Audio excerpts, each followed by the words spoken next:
before I do this video is not mine, but it's a gentleman that's giving his analysis on what could possibly happen with this election. They're going to try to do something to Donald Trump, and I want you to listen and listen very clearly. Let's get it.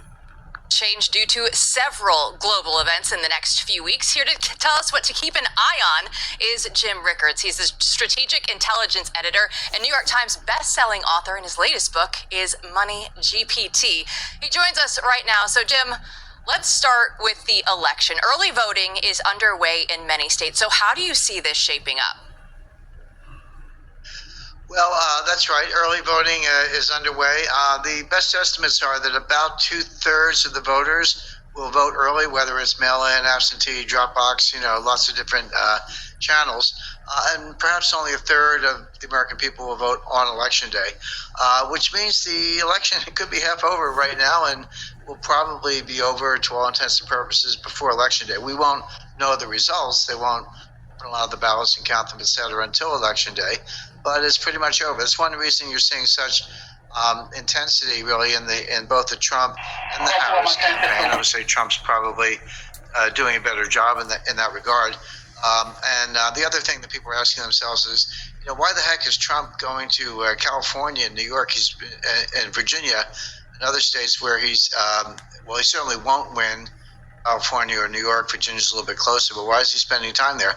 The answer is they're really trying to help the House of Representatives. They're trying to keep some of these House seats. The Republicans took a bare majority in 2022, but a lot of those seats were in New York and California, about 5 in each state, and they want to hang on to those and expand that so they can keep the House of Representatives. That's really important in terms of what the Democrats are trying to do to disqualify Trump, even if he wins the election on November 5th.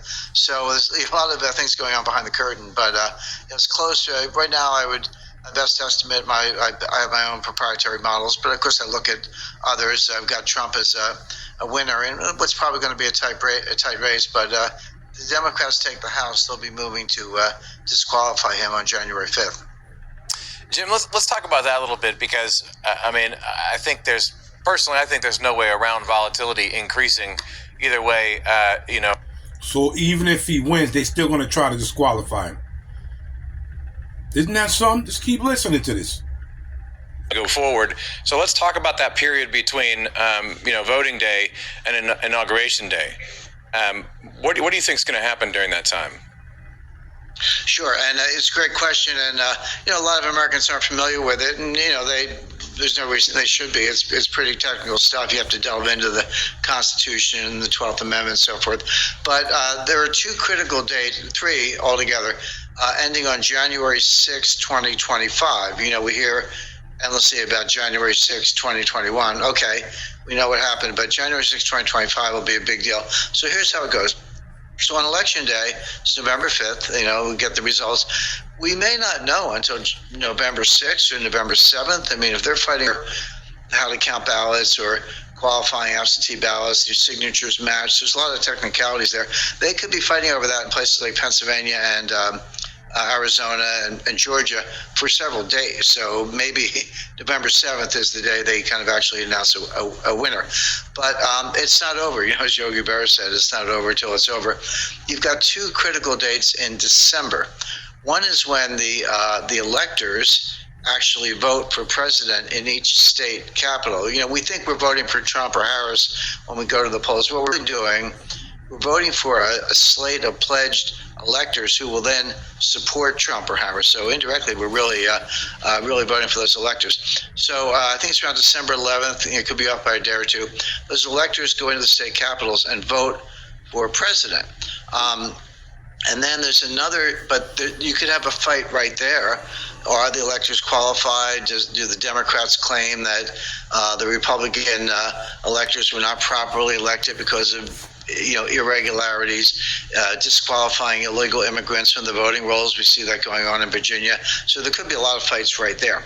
Then about a week later, I believe it's December 17th, again, give or take a day, the state official, the governor or the secretary of state, as the case may be, certify those electors, those electoral votes, but they're actually people. I mean, we count them as votes. The numbers matter, but they're actually people.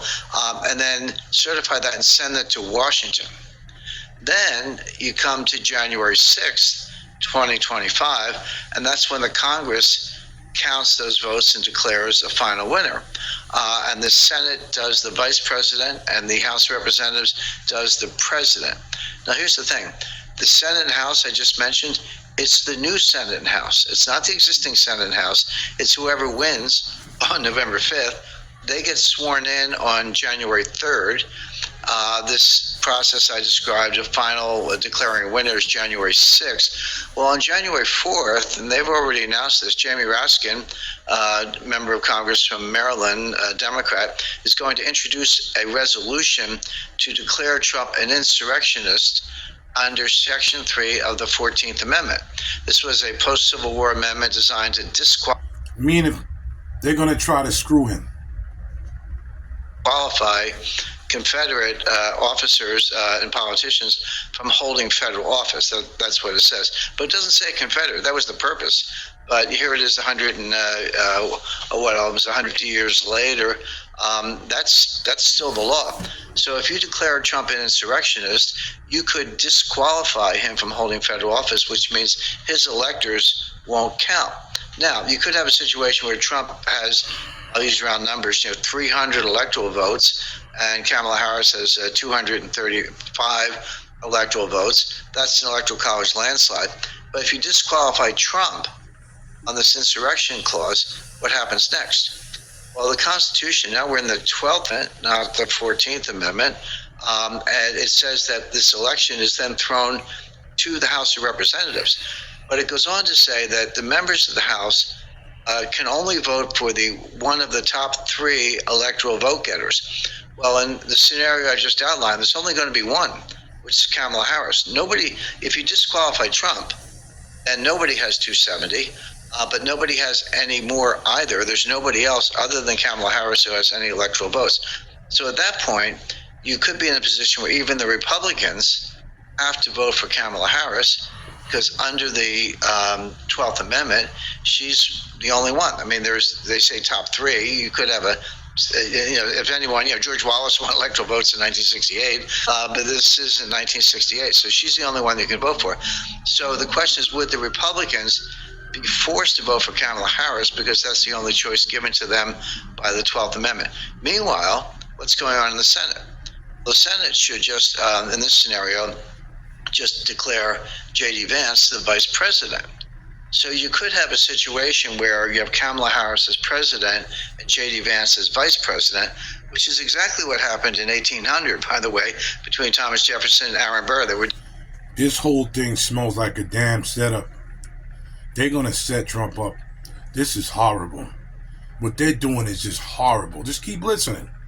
They were different parties, hated each other, but they were the president and the vice president, the way it worked. Now, here's the twist. Here's the thing to look for. Hopefully the Republicans are smart enough to figure this out. The 12th Amendment also says that the process I just described cannot take place if there's not a quorum. So all the Republicans have to do is go out on the mall and stand in the snow, and that would cause the House not to have a quorum, and you couldn't pick a president because there's no quorum. Then you say, well, then what happens? What happens next? Well, the 12th Amendment says in that situation, the vice president becomes the acting president. So you could actually have J.D. Vance as acting president on January 7, 2025. I know it sounds crazy. I know it sounds far-fetched, but think about what we've been through recently. We've had 2 attempted assassinations, a coup d'etat on Joe Biden, a faceplant debate at the end of June between Biden and Trump. Everything that's happened so far, this doesn't seem a stretch, but it's all there in the 14th Amendment and the 12th Amendment. I'm so glad you just laid that out. I'm going to end the video right there, but it seemed to me some shady stuff is about to happen. Like, share, subscribe, and leave a comment what you think about what's going on here. This is Big Hawk, that Yonkers native to host of Street Talk, bringing you street news from here and all over. Trump 2024.